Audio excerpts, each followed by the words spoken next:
Hi, Gibaud, Gibaud.com, and today I'm going to speak about this accessory by Neewer, the LS Snoot 39. This accessory is like a snoot, Canon light, call it as you want. I made a photo shoot with Yoli Febles with my friend Martin Esquivel to test it and show you the results. So I'm going to explain to you how it works and what you can get out of it. So let's start. You can actually use this accessory on continuous lighting, like this FS150B by Neewer actually reviewed. I'll leave you the link here, or to use with a flash, okay, studio flash. I used it with a studio flash. Well, it's not that one is better than the other, it's just a bit different. The continuous light is great because you see at any time the exact power you're using and exactly how it will come out, but you're limited to 300 watts maximum. Otherwise, this is all metal and that could overheat, okay? And if you use a studio flash, that's great, but you do have to activate the modeling light, otherwise you don't see what you're doing. And the good point is a modeling light is not as overheating as this. It's just when you have the lighting that it will create a small heat. So you could have a lot more powerful studio flash than this, okay? So it's not the one is better than the other, it's just different, okay? Here I've got this continuous light to show you the effect, but actually on the photo shoot I made, I was using a studio flash, okay? But you can use either.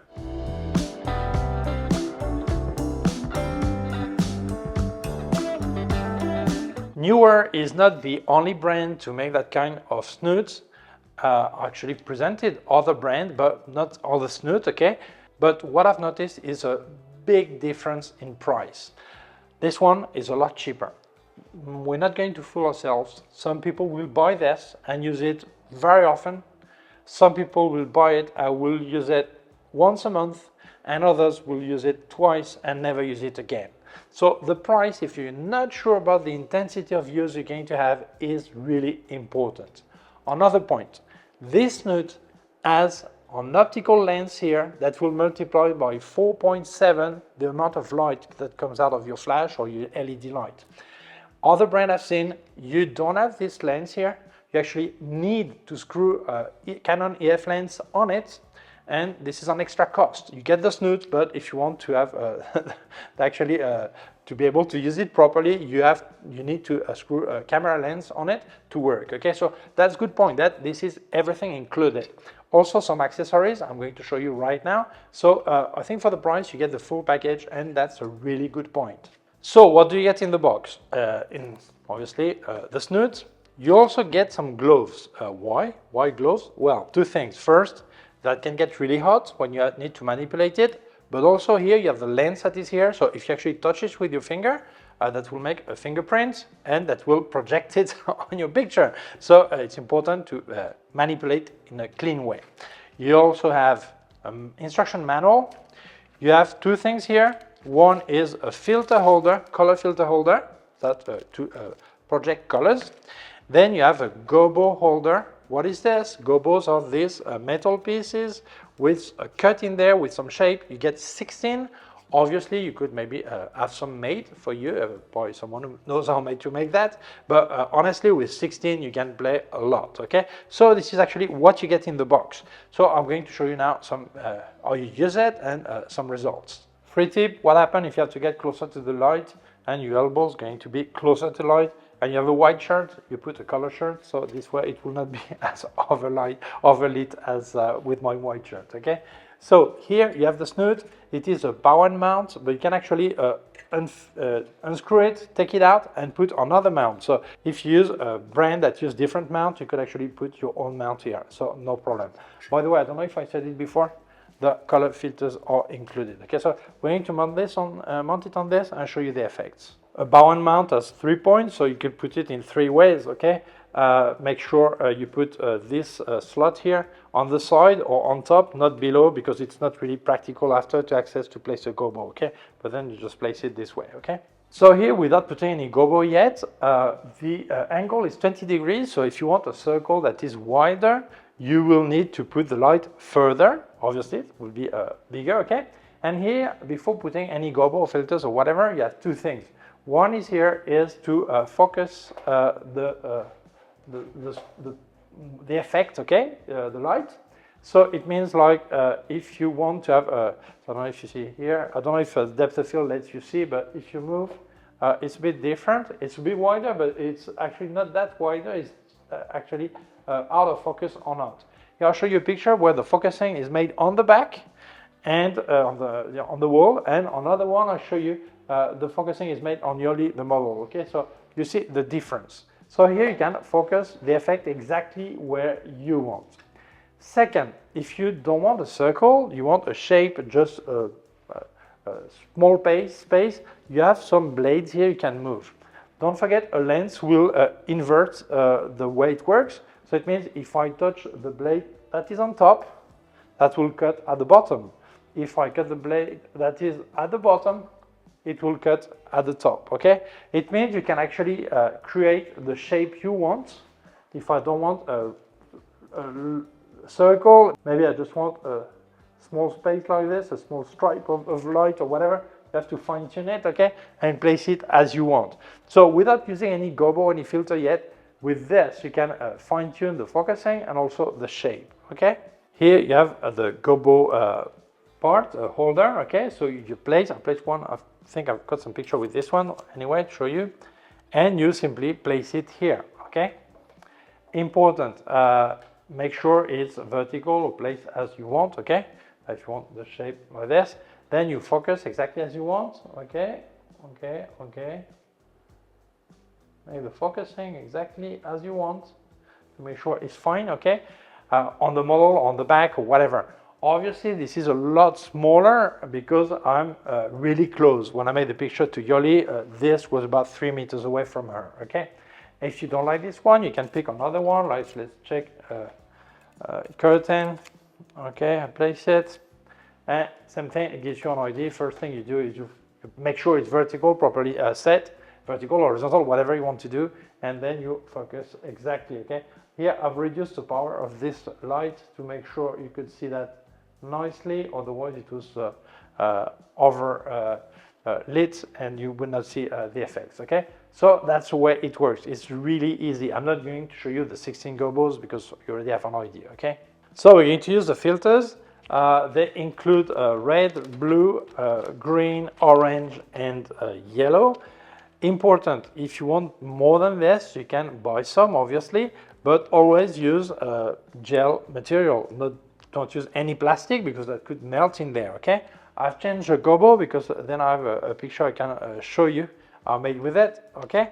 And you get these 5 colors, so you're going to see how that works. So here you have the gel holder. Here's the gel. Just place it in there. Okay, like this. Then on the front, you have to open this. Okay, you place it. There is some slots here. You put it in there and make sure it doesn't touch the front lens. Okay, then you close here. When you manipulate this, make sure you never look straight in there because you could get blind. Same thing when you have a model. When you orient this, take care with the eyes. Okay, or his eyes. Okay. And here it is, you have the result. Maybe it's out of focus because of the depth of field here, but that gives you an idea, okay? That works, it's easy, okay, to use it. So I'll show you this picture, and you see here I've got the red, but on this picture I also have some green. Well, actually, because you can, I say you can, you should maybe combine several light sources. So in that case, on that picture, I've got the red gel with this Gibaud pointing at Yoli. And then I've got another flash with a green gel that is for the backdrop, okay? So you can combine.